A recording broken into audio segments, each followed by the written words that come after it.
حول ولا قوة إلا بالله العلي العظيم. أعوذ بالله السميع العليم من الشيطان اللعين الرجيم. بسم الله الرحمن الرحيم. الحمد لله الذي هدانا لهذا وما كنا لنهتدي لولا أن هدانا الله. لقد جاءت رسل ربنا بالحق ثم الصلاة والسلام والتحية والإكرام مولانا ومولى الثقلين جد الحسنين أبي القاسم محمد وآله الطيبين الطاهرين المعصومين المظلومين المنتجبين المنتخبين ولعنة الله على أعدائهم أجمعين. أما بعد فقد قال الله تعالى في القرآن الكريم بسم الله الرحمن الرحيم وما خلقت الجن والإنس إلا ليعبدون. صلوات محمد.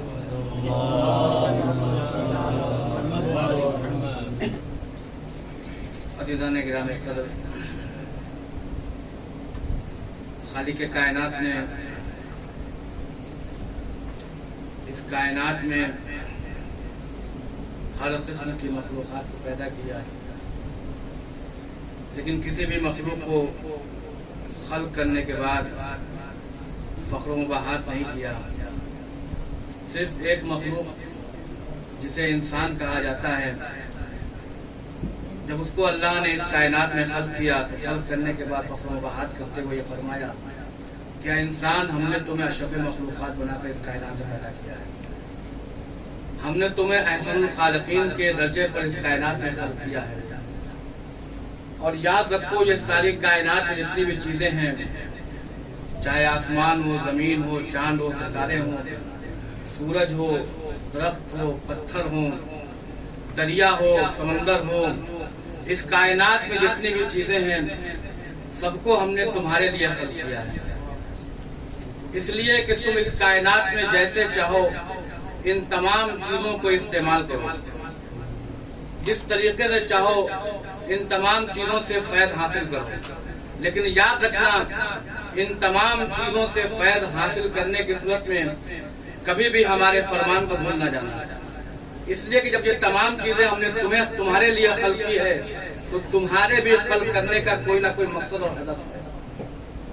اسی لیے قرآن مجید میں اللہ تعالیٰ نے ارشاد فرمایا کہ وما خلقت الجن والانس الا لیعبدون، کہ ہم نے جنات کو نہیں خلق کیا، انسان کو نہیں خلق کیا، مگر خلق کرنے کا مقصد یہ ہے کہ وہ میری عبادت کرے. یعنی اللہ تعالیٰ نے اس کائنات میں انسان کو اس لیے خلق کیا کہ وہ اس کائنات میں صرف اور صرف اللہ کی عبادت کرے. اور یہی وجہ ہے میرا عزیزو، جب آپ قرآن مجید کی بعض آیتوں کا مطالعہ کریں گے تو اللہ نے بعض مقامات پر انسان سے عبادت کا مطالبہ بھی کیا ہے. خود اگر قرآن کے دوسرے مقامات کو دیکھیں تو ارشاد ہوتا ہے بسم اللہ الرحمن الرحیم فسبح بحمد ربک وکن من الساجدین وعبد ربک حتی یاتیک الیقین، کہ اے میرے بندے اپنے پروردگار کی حمد کے ساتھ اس کی تسبیح کر تاکہ تیرا شمار ساجدین میں ہو جائے. وعبد ربک حتی یاتیک الیقین، اور اپنے پروردگار کی عبادت کرو تاکہ تم منزل یقین سے ہمکنار ہو جاؤ. یعنی پروردگار انسان سے اگر کسی چیز کو طلب کر رہا ہے تو وہ طلب عبادت خداوندی ہے. اگر تم چاہتے ہو ہم نے تمہیں اشرف المخلوقات بنا کر اس کائنات میں پیدا کر دیا ہے، لیکن تم چاہتے ہو کہ اشرف المخلوقات کا تاج تمہارے سر پر باقی رہے، تمہارے سر پر دائم و قائم رہے، تو یاد رکھنا تمہیں ہماری عبادت کرنی پڑے گی. اگر تم ہماری عبادت کرو گے تب جا کے تمہارے اوپر اشرف المخلوقات کا تاج باقی رہے گا. لیکن اگر تم میری عبادت سے روگردانی اختیار کر لو گے تو یاد رکھو یہ اشرف المخلوقات کا تاج تو ہٹے گا ہی، تم اضل السبیل کی منزل پہ چلے جاؤ گے. ایک صلوات پڑھیے حضرت محمد و آل محمد. یعنی اگر تم عبادت خداوندی کا انحراف کرو گے، ہٹ جاؤ گے، روگردانی اختیار کرو گے تو اشرف المخلوقات کا تاج تو جائے گا ہی، تم اس منزل میں چلے جاؤ گے کہ قرآن آواز دے گا کہ تم جانور کی صف میں آ چکے ہو، اور صرف جانور ہی کی صف میں نہیں بلکہ جانور سے زیادہ پست ہو چکے ہو. تو اس کائنات میں اللہ نے ہم سے عبادت طلب کی ہے، اور عبادت طلب کرنے کے بعد ہمیں بے بہرا نہیں چھوڑ دیا ہے، ہم نے ہمیں بغیر ہاتھی کے نہیں چھوڑ دیا ہے، بلکہ ہمارے لیے آئیڈیل اس کائنات نے پیدا کیا ہے کہ دیکھو یہ وہ نمونہ اور یہ وہ آئیڈیل ہیں کہ جن کو دیکھ کر تم اپنی عبادت کو مضبوط کر سکتے ہو، جن کو دیکھ کر تم اپنی عبادت کو ایسی عبادت بنا سکتے ہو کہ جو پروردگار کے نزدیک قابل قبول ہوگی۔ اس لیے کہ اگر ان کو چھوڑ کر تم عبادت کرنا چاہو گے تو پھر تمہاری عبادت نہیں رہے گی بلکہ عادت شمار کی جائے گی، لیکن اگر ان کی محبت کے ساتھ اگر تم عبادت کرو گے تو ایک سجدہ تمہارا اتنا قوی ہوگا کہ پروردگار تمہیں معراج کی منزلیں عطا کرتے ہیں۔ ایک صلوات پڑھیے حضرت محمد وعلیہ اگر تم ان کے ساتھ متمسک ہو کر عبادت خداوندی انجام دو گے تو یاد رکھو تمہارا ایک سجدہ بھی اتنا قوی ہو جائے گا کہ پروردگار کے نزدیک سے شروع ہوتے ہوئے نظر آؤ گا۔ میرے عزیزوں، یہ کائنات میں اللہ نے انسان کو خلق کر کے جو طلب کیا ہے وہ طلب یہ کیا ہے کہ ہم نے تمہیں اس لیے خلق کیا کہ تم ہماری عبادت کرو، یعنی اول یوم سے آخر یوم تک جتنی بھی چیزیں آئی ہیں اس کائنات میں انسان کی شکل میں جو بھی آیا اس کا صرف اور صرف ایک اور بس ایک ہی مقصد ہے۔ میرے عزیزوں، آپ قرآن مجید کا مطالعہ کریں گے آپ کو مختلف جگہوں پر ملے گا کہ ہر جگہ پر اللہ نے ارشاد فرمایا ہے کہ یسبح للہ ما فی السماوات و ما فی الارض، کہ اس کائنات میں جو کچھ بھی ہے آسمان اور زمین کے درمیان جتنی بھی ہیں چیزیں ہیں سب کے سب تسبیح پروردگار کر رہی ہیں۔ پھر دوسری مقام پر عبادت کے حوالے دیکھیں گے تو آئے گا کہ اس کائنات میں جتنی چیزیں بھی ہیں سب کے سب اللہ کے نزدیک سجدہ کر رہی ہیں، اللہ کے نزدیک عبادت کر رہی ہیں۔ خود اگر دوسری آیت کو ملاحظہ فرمائے تو قرآن مجید میں ارشاد ہوتا ہے الم تری ان للہ یسجد، کیا تم نہیں دیکھتے کہ اللہ کے لیے سجدہ ہو رہا ہے؟ یہ سجدہ کرنے والے کون ہیں؟ من فی السماوات و من فی الارض، آسمان اور زمین کے درمیان جتنی بھی چیزیں ہیں سب اللہ کے لیے سجدہ کر رہی ہیں۔ آسمان اور زمین کے درمیان جتنی چیزیں ہیں سب اللہ کے لیے سجدہ کر رہی ہیں۔ والشمس والقمر والنجوم، آج چاند بھی اللہ کے لیے سجدہ کر رہا ہے، سورج بھی اللہ کے لیے سجدہ کر رہا ہے، ستارے بھی اللہ کے لیے سجدہ کر رہے ہیں، والجبال، پہاڑ بھی اللہ کے لیے سجدہ کر رہا ہے، والدواب، چوپائے بھی اللہ کے لیے سجدہ کر رہے ہیں، تو کثیر من الناس، اور لوگوں کی اکثریت بھی اللہ کے لیے سجدہ کر رہی ہے۔ پھر دوسرے مقام پہ آپ قرآن کی آیت کو اٹھا کر دیکھ لیجئے، اس میں استعمال ارشاد ہو رہا ہے پروردگار کا وَلِلَّهِ يَسْجُدُ مَن فِي السَّمَاوَاتِ وَالْأَرْضِ، آسمان اور زمین کے درمیان جتنی بھی چیزیں ہیں وہ سب کے سب پروردگار کے سجدہ کر رہی ہیں، طاعتاً اور کرہن، طاعتاً و کرہن، چاہے سجدہ اطاعت کی بنیاد پر کریں چاہے کراہت کی بنیاد پر کریں، سجدہ سب کر رہی ہے، چاہے اطاعت کی بنیاد پر کریں چاہے کراہت کی بنیاد پر کریں۔ تو میرے عزیزوں، جب اس کائنات میں اللہ خود قرآن میں کہہ رہا ہے کہ اس کائنات میں سب کے سب عبادت کر رہی ہیں، سب کے سب سجدہ کر رہی ہیں، سب کے سب اس کائنات میں تسبیح پروردگار کر رہی ہیں، تو پھر اللہ عبادت کا مطالبہ کیوں کر رہا ہے؟ اللہ یہ کیوں کہہ رہا ہے اے میرے بندے میری عبادت کر، اے میرے بندے تو اپنے رب کی عبادت کر کے یقین کی منزلوں کو حاصل کر دے۔ اللہ آواز دے گا نادان، ہم تمام کی تمام چیزیں تسبیح پروردگار کر رہی ہیں، سجدہ خداوندی کر رہی ہیں، لیکن میں چاہتا ہوں کہ تو عبادت کر اپنے اشرف المخلوقات کے تاج کو باقی رکھنا۔ اگر اشرف المخلوقات کے تاج کو سجدہ اور عبادت کر کے باقی رکھو گے تو یاد رکھنا ہم تمہیں اس درجہ بنا دیں گے کہ کبھی تم 8ویں درجے کے ایمان پر ہوگے، کبھی 9ویں درجے کے ایمان پر ہوگے، کبھی 10ویں درجے کے ایمان پر ہوگے، اور 10ویں درجے والا ایمان کی اس منزل پر چلا جائے گا کہ نبی کو کہنا پڑے گا سلمان منا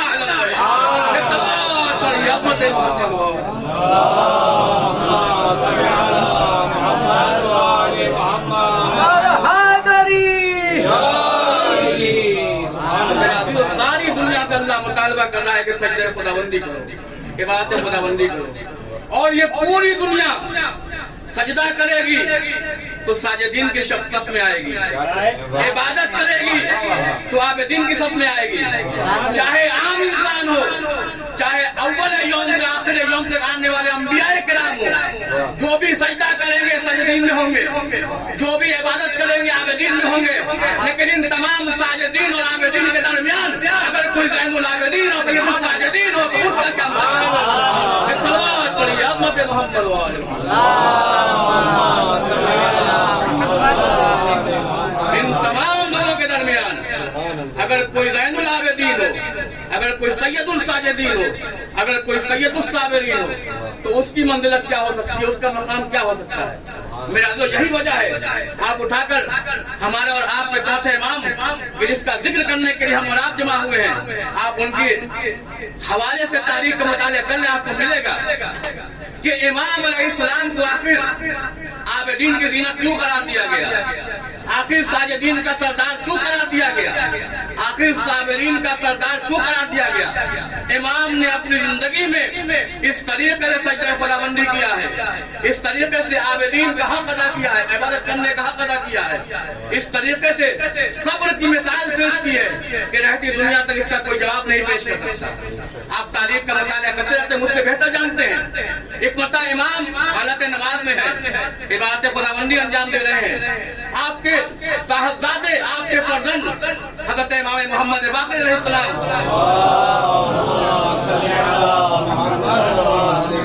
امام محمد باقر علیہ السلام کنویں میں گر جاتے ہیں.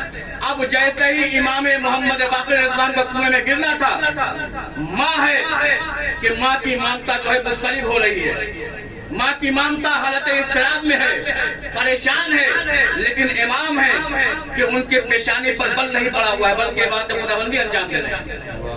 میرے عزیزوں, عالم یہ ہے کہ جتنے لوگ ہیں وہ بھی اضطراب میں ہیں, وہ بھی مضطرب ہیں.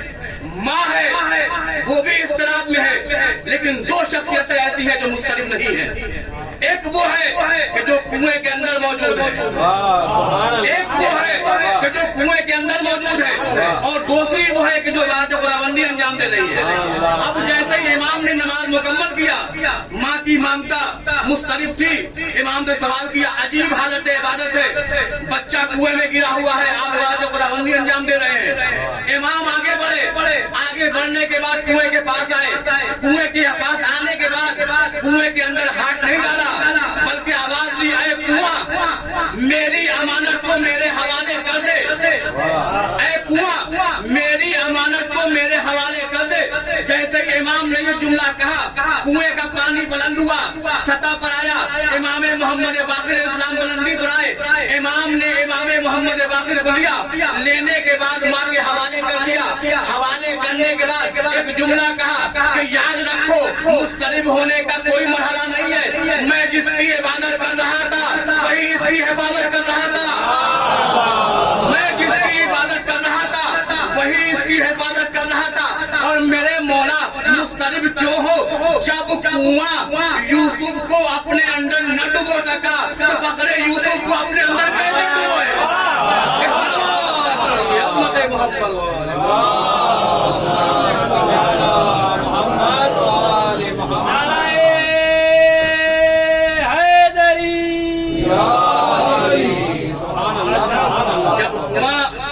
جناب یوسف کو اپنے اندر نہیں ڈبو سکتا تو پھر فقر یوسف کو اپنے اندر کیسے سمجھ سکتا. کیا کہنا اس امام کی عبادت کا. امام حالت نماز میں ہے, شیطان اژدہے کی شکل میں آیا اور آنے کے بعد امام کے انگوٹھے کو چبانے لگتا ہے. عام اگر انسان ہوتا تو نماز میں مضطرب ہو جاتا, نماز میں پریشان ہو جاتا, اس لیے کہ اگر انسان کے سامنے سے کوئی چیز گزر جاتی ہے تو انسان پریشان ہو جاتا ہے, حالت اضطراب میں آ جاتا ہے.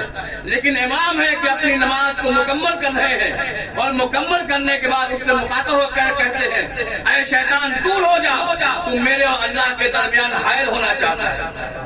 اب جیسے ہی امام نے اس شیطان کو جو اژدہے کی شکل میں آیا تھا اس کو دور کیا تو ویسے ہی صدائے غیب ہے, انت زین العابدین, انت زین العابدین, تو ہے زین العابدین ہے, تو ہے جو عابدین کی زینت ہے. کیا کہنا اس امام کی عبادت کا کہ جب امام عبادت کیا کرتے تھے تو حالت, امام کا ایک لقب ہے ذوالصفنات, کہ جب بھی امام اتنی عبادتیں کیا کرتے, اتنا سجدہ کیا کرتے تھے کہ امام کے پیشانی پر یا اعضائے سجدہ پر گٹھے پڑایا کرتے تھے, اور سال میں روایت کے جملے کے سال میں 2 مرتبہ ان گٹھوں کو کاٹا جاتا تھا اور امام اسے جمع کیا کرتے تھے. اور جمع کرنے کے بعد امام نے اپنے بیٹے محمد باقر کو وصیت بھی کیا تھا, بیٹا باقر یاد رکھنا جب میں اس کائنات سے رخصت ہو جاؤں تو ان تمام گٹھوں کو میرے ساتھ دفن کر دینا. تو امام جن کا لقب ذوالصفنات, اتنا سجدہ کیا کرتے تھے. جب بھی عبادت خداوندی کا وقت آئے, اذان ہو, امام کا جسم لڑکنے لگے, امام کی آنکھوں سے آنسو نمودار ہونے لگے. ایک پتہ امام باقر اسلام نے سوال کیا, بابا آپ اس طریقے سے عبادت کرتے ہیں, آپ وہ ہیں کہ جس کو سند ملی ہوئی ہے کہ آپ سید الساجدین ہیں, آپ زین العابدین ہیں, آخر آپ کو اس طریقے سے عبادت کرنے کی کیا ضرورت ہے؟ بابا جب عبادت کرتے ہیں آپ تو آپ کے چہرے کا رنگ متغیر ہو جاتا ہے, زرد ہو جاتا ہے, آپ کی آنکھیں سرخ ہو جایا کرتی ہیں, آپ کا جسم کانپنے لگتا ہے. بابا اپنی عبادتوں کو کم کیا کیجئے. تو امام علی بن حسین زین العابدین اسلام نے فرمایا کہ بیٹا ذرا وہ صحیفہ لے کے آؤ جس میں میرے جد کی عبادت کا تذکرہ موجود ہے. بیٹا وہ صحیفہ لے کر آؤ کہ جس میں میرے جد کی عبادت کا تذکرہ موجود ہے. امام محمد باقر علیہ السلام گئے اور جانے کے بعد اس صحیفے کو لے کر آئے جس میں مولا کائنات کی عبادت کا تذکرہ موجود تھا. امام زین العابدین اسلام نے اس صحیفے کو لیا اور صحیفے کو لینے کے بعد کچھ مطالعہ کیا, اور مطالعہ کرنے کے بعد ایک جملہ کہتے ہیں, میں یقوی علی عبادت علی ابن ابی طالب. کون ہے کہ جو علی ابن ابی طالب کی عبادت کا مقابلہ کر سکے؟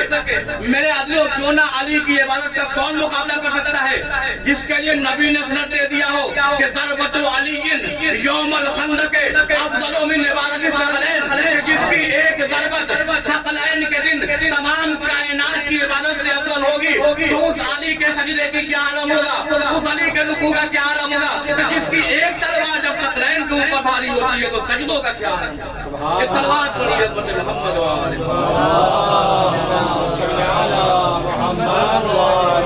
میرے عزیزو, یہ ہے ہمارے عراق کے چوتھے امام حضرت علی بن حسین علیہ السلام کہ جن کی تاریخ پوری زندگی آپ نے عبادت خداوندی انجام دی. اور ہمارے اور آپ کے چوتھے امام کا یہ مشغلہ رہا کرتا تھا کہ آپ کے پاس ایک باغ تھا, اس باغ میں 500 درخت تھے. آپ جب بھی اس باغ میں جایا کرتے تھے تو ہر درخت کے نیچے 2 رکعت نماز ادا کیا کرتے تھے اور دنیا والوں کو پیغام دیتے تھے کہ دیکھو, اگر تمہارے پاس اگر کوئی نعمت آ جائے, اگر تمہارے پاس کوئی چیز اللہ کی جانب سے عطا ہو جائے, یا کوئی چیز بھی ہو, تو اس نعمت کو غنیمت شمار کرتے ہوئے ہمیشہ پروردگار کے نزدیک عبادت خداوندی کرنا یا سجدہ کرنا. یہی وجہ ہے میرے عزیز, جب سوال کیا گیا کہ مولا کو سجاد کیوں کہا جاتا ہے, تو جواب ملا کہ کثرت سجود کی بنیاد پر مولا کو سجاد کہا جاتا ہے. اس کی وجہ یہ ہے کہ جب بھی مولا کو نعمتیں ملتی تھی مولا سجدے میں چلے جایا کرتے تھے.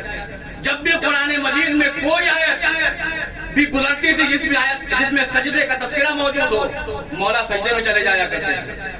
جب بھی 2 لوگوں کے درمیان اصلاح کیا کرتے تھے مولا سجدے میں چلے جایا کرتے تھے.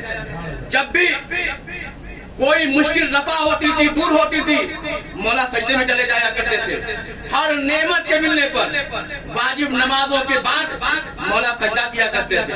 اتنا زیادہ امام سجدہ کیا کرتے تھے کہ امام کا لقب سید السجاد ہو گیا, سید سجاد و سید الساجدین ہو گیا. کیا کہنا اس امام کا کہ جس کا لقب ہی سید سجاد ہے.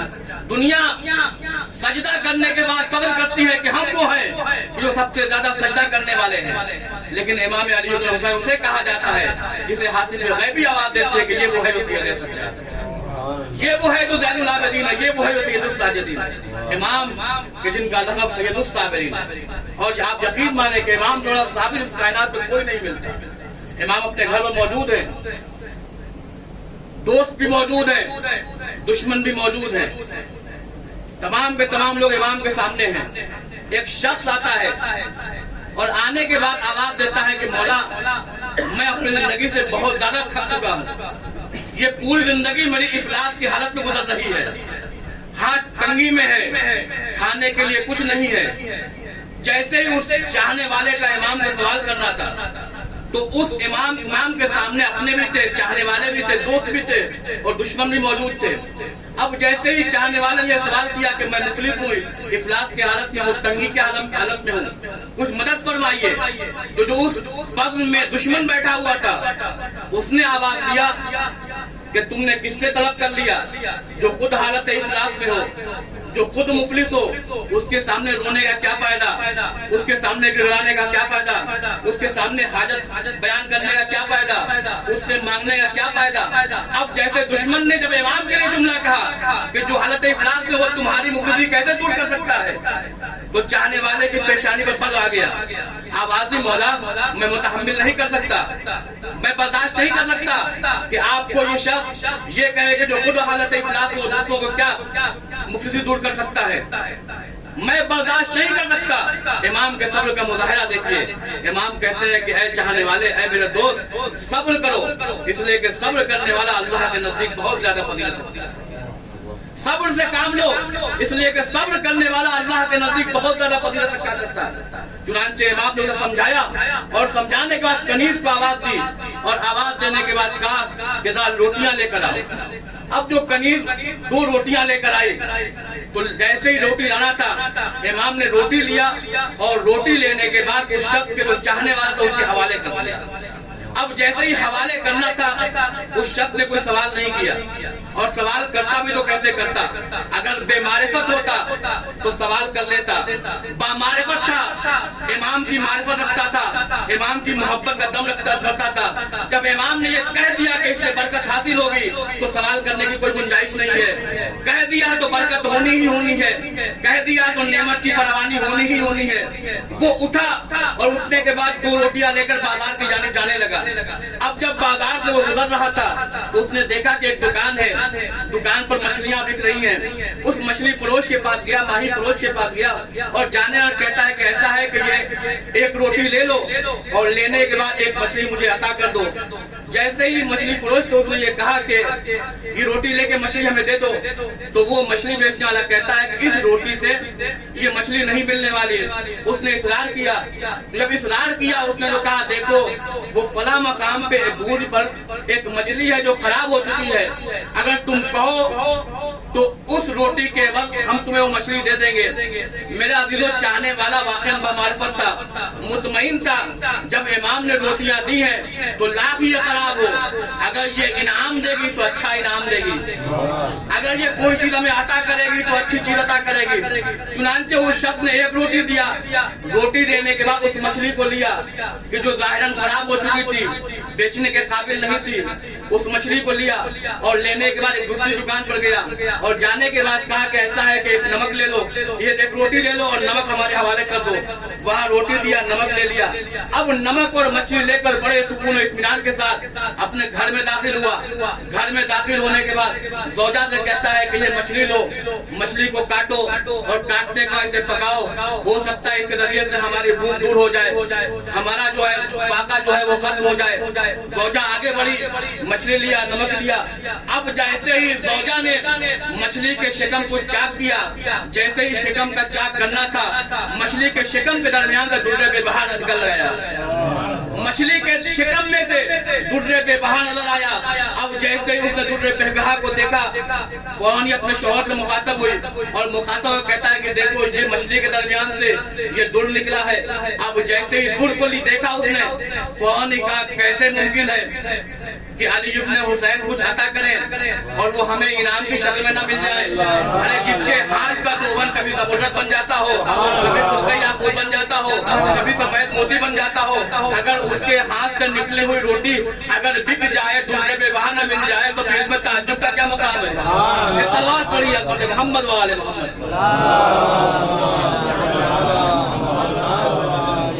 چنانچہ اس نے لیا. اب جیسے ہی درے بے بہا نکل گیا تب الباب ہوا. جیسے دروازہ کھلنا تھا کیا دیکھا کہ نمک والا بھی موجود ہے, مچھلی فروش بھی موجود ہے. کہا کس لیے آئے ہو؟ کہا ایسا یہ روٹی تم لے لو, یہ روٹی ہمارے کھانے کے لائق نہیں ہے. اس نے اس روٹی کو لے لیا. روٹی لینے کے بعد پھر کچھ لمحہ گزرا کہ امام کا خادم پہنچ گیا. خادم کو جیسے ہی پہنچنا تھا خادم نے کہا کہ ایسا ہے کہ اس روٹی کو ہمارے حوالے کر دو, تمہاری منت پوری ہو چکی, تمہارا فاقہ دور ہو چکا, تمہاری ساری چیزیں دور ہو چکی. ایسا ہے اس روٹی کو داؤ, یہ روٹی وہ ہے جسے صرف آل محمد ہی کھا سکتا ہے. یہ روٹی وہ ہے جسے صرف آل محمد ہی کھا سکتے ہیں. میرے عزیزوں تاریخ محمد و آل محمد میں کچھ شخصیتیں ایسی گزری ہیں کہ انہوں نے اگر کوئی چیز عطا کی ہے تو اس چیز کے صدقے میں